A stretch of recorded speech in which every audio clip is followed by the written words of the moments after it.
Começa agora. Diário Econômico.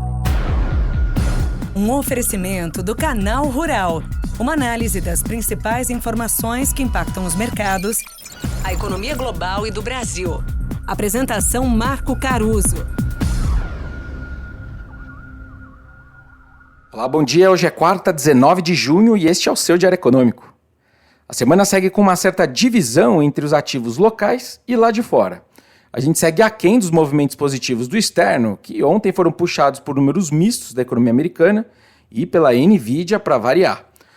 As vendas no varejo dos Estados Unidos ficaram no 0 a 0 em maio e os meses anteriores foram revisados para baixo, sendo então outro número que desacelera por lá, depois de leituras mais fortes que a gente viu lá no início do ano, falando de modo geral, né? E, de novo, um pouquinho de esfriamento dos Estados Unidos, a essa altura do campeonato, não faz mal a ninguém. Pelo contrário, abre até caminho para o resto dos ativos valorizarem. Não é à toa, por exemplo, que a gente viu o SP500 voltando ali a namorar os 5.500 pontos, com os juros de 10 anos das Treasuries, o título público americano, de volta para perto de 4,20, ou seja, cedendo, né, melhorando. A Nvidia ultrapassou a Microsoft em valor de mercado e hoje é a empresa mais valiosa do mundo pela primeira vez. As ações dela bateram um valor de mercado de 3,3 trilhões de dólares.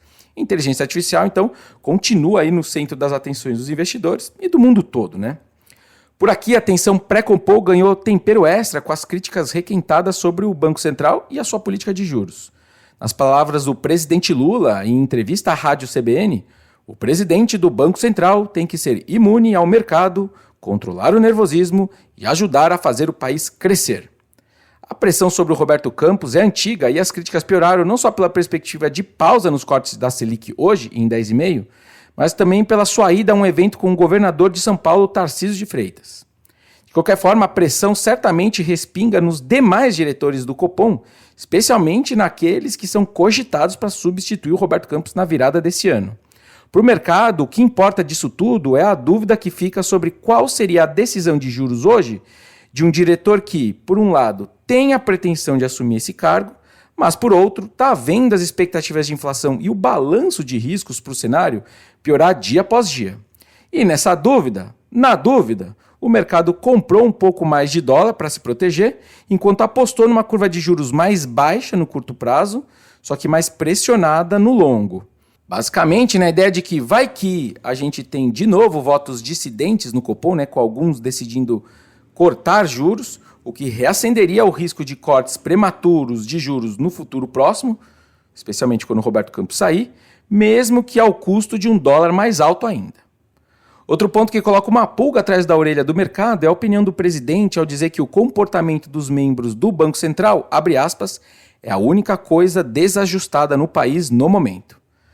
Fora a parte retórica da frase, óbvio, a turma mais esperançosa do mercado talvez quisesse ouvir ao menos uma mençãozinha sobre o debate das contas públicas que os ministros da área econômica têm trazido para o presidente, o que não veio. Olhando para a nossa história, a história do Brasil, os ajustes nas contas do governo, de modo geral, só aconteceram de fato quando as demais opções não eram mais possíveis, ou quando os preços financeiros comprimiram para valer, pioraram de verdade, demandando uma resposta mais clara de Brasília.